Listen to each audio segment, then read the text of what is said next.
151 هدف، منهم يعني اهداف في هذا الملعب. وهو اللي بيسجل جاريث بيل، هو اللي بيسجل من الركنيه بعد 7 دقائق. البدايه ناريه، وجاريث بيل اللاعب المتألق الحقيقه في الاربع مباريات الاخيره سجل 8 اهداف، 12 هدف يبقوا 13 وهدف بعد 7 دقائق. جاريث بيل بضربه راسيه رائعه رائعه رائعه بعد ما كان سجل هاتريك في مرمى ديبور وسجل رباعيه في مرمى رايو فايكانو.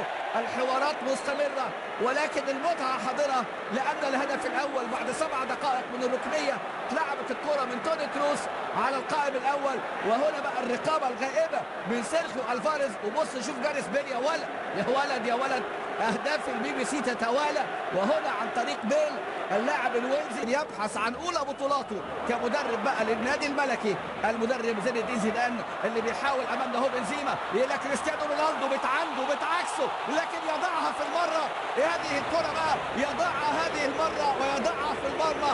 واحمد الدوابشه الطفل الفلسطيني اللي من رام الله اللي بيتمنى لقاء النجم رونالدو اكيد هيحتفل بهذا الهدف. كريستيانو رونالدو يسجل بعد ما عندته كتير ويسجل هدفه رقم 15 في هذه المباراة التي تبدو نزهة، تبدو أمام هذه الجماهير النهاردة فرصة للمتابعة والاستمتاع والإمتاع.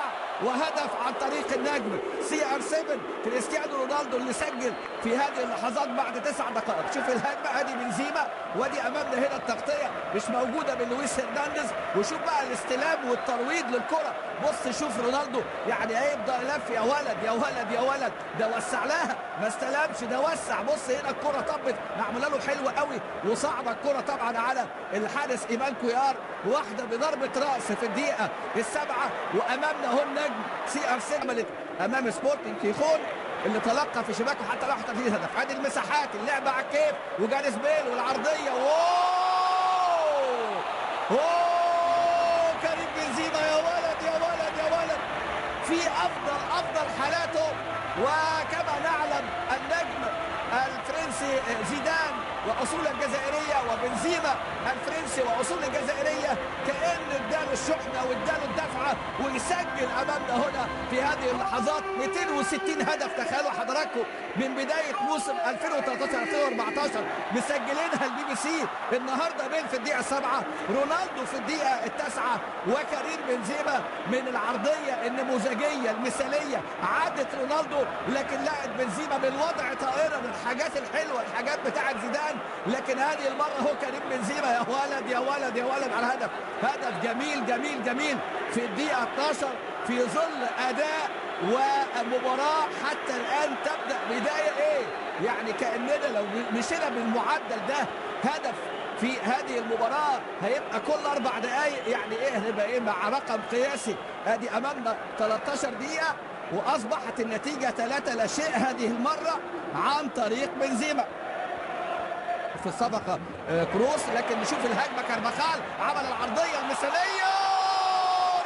رونالدو كل الطرق تؤدي الى مرمى سبورتنج كيخون، لان في لقاء اليوم البي بي سي حدث ولا حرج. الهدف الثاني لرونالدو والرابع في اللقاء لريال مدريد بعد مرور 18 دقيقة. هذه المرة كارفاخال يصنع ورونالدو يسجل في هذه الكرة في دفاع غائب تماما. لويس هرنانديز وميري واسماعيل لوبيز وكل اللاعبين حتى الان سبورتنج كيخون يعني مش قادرين يقفوا على رجلهم في اللقاء. ادي امامنا الكرة العرضية، وبص شوف يا عيني على التمريرة من كارفاخال على الارض رايحة ازاي. اللمسة بس اللمسة المرة دي، ولمسة لمسة CR7، لمسة كريستيانو رونالدو تعني الهدف الرابع والهدف الثاني لي في هذه الليلة عشان يعتدي قائمة الهدافين ويصبح عنده يعني 16 هدف في هذه المباراة، جايب هدفين ويعني رفع رصيده 16 هدف، يتصدر الهدافين، يتفوق على لويس سواريز بارسا وعلى نيمار بارسا 15. مزيد بطموح بطل.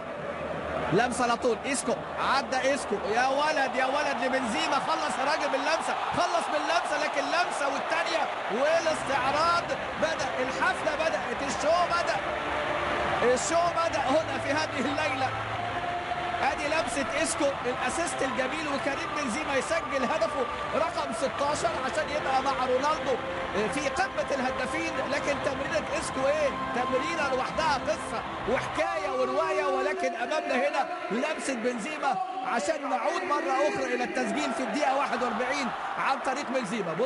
بص اللعب باريحيه، مفيش رقابه. الثلاثه بتوع وسط الملعب غايبين تماما والمدافعين.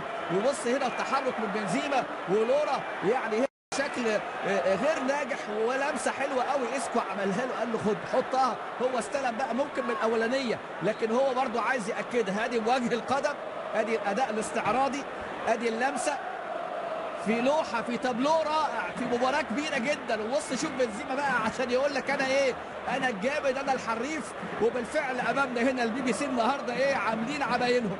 جاريث بيل افتتح في الدقيقه 7، رونالدو بالراسيه طبعا. جاريث بيل انطلاق الهجمه خطره والخطير امامنا اللي بيحاول جوني، ممكن هدف شرفي، هدف شرفي يسجل اسماعيل لوبيز امامنا الهدف الشرفي في هذه العدد بقى من ايه لحظه تراخي ليه يعني الانطلاقه.